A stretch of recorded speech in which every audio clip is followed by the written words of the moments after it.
Hello friend, શિયાળો આવી ગયો છે અને અત્યારે મેથી અને વટાણા બહુ સરસ મળે છે. તો આજે આપણે બનાવીશું મેથી મટર મલાઈની સબ્જી.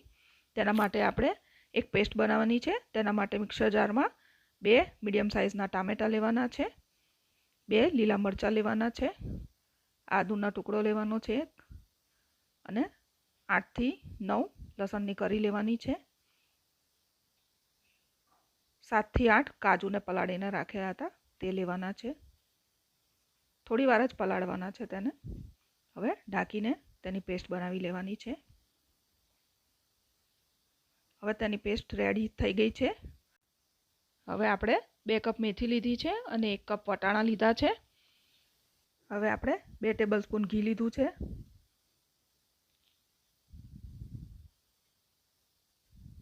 તેમાં આપણે 1 કપ વટાણા નાખીને 70% થાય ત્યાં સુધી કૂક કરી લેવાના છે.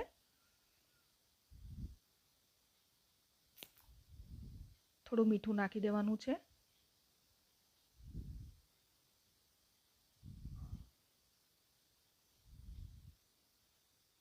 હવે 70% કૂક થઈ ગયા છે. હવે એને આપણે બાઉલમાં કાઢી લઈશું.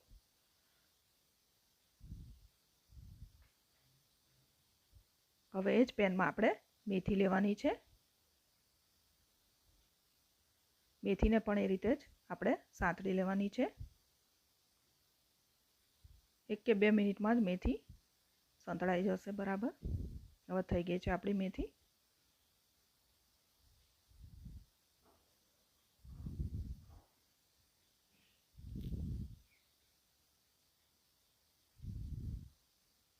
હવે તેને પણ આપણે બાઉલમાં કાઢી લઈશું. હવે બીજા પેનમાં આપણે તેલ લઈશું 1 ટેબલસ્પૂન, ઘી લઈશું 1 ટેબલસ્પૂન, જીરું લઈશું અડધી ચમચી. હવે ખડા મસાલા લઈ લઈશું. જે તમને ભાવે એ પ્રમાણે તમે લઈ શકો છો. હવે તેને આપણે થોડું સાંતળી અને ચપટી હિંગ નાખીશું.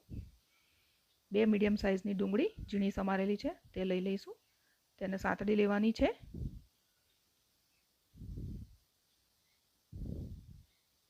થોડી વારે તેને હલાવતું રહેવાનું છે.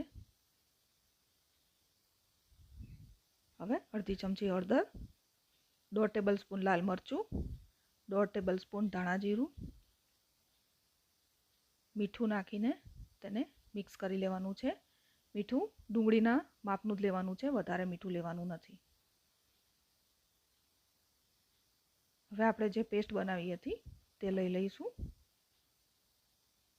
અને તેને બરાબર મિક્સ કરી લઈશું.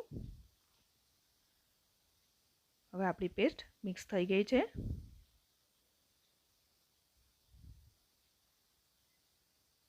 હવે 3/4 કપ ગરમ પાણી લઈશું, તેને મિક્સ કરી લઈશું.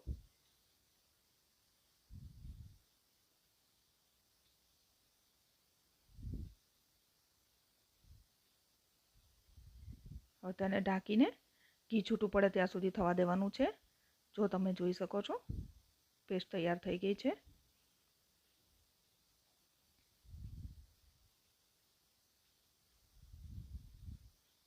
અડધી ચમચી ગરમ મસાલો નાખવાનો છે. 1 ચમચી કસૂરી મેથી નાખવાની છે. મીઠું નાખીશું. હવે આપણે એને મિક્સ કરી લઈશું.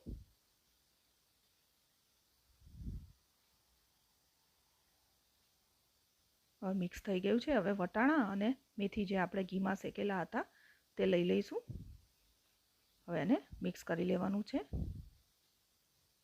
બરાબર મિક્સ કરી લેવું. આ સબ્જી તમને બહુ જ મજા આવશે.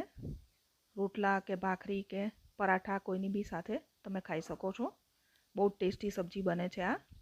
હવે ઢાંકીને આપણે 6-7 મિનિટ માટે કૂક થવા દેવાનું છે. જો તમે જોઈ શકો છો ઘી છૂટું પડી ગયું છે. હવે આપણે એને મિક્સ કરી લઈશું.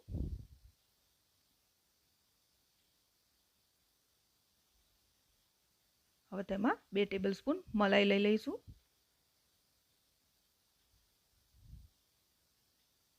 હવે એને મિક્સ કરી લઈશું.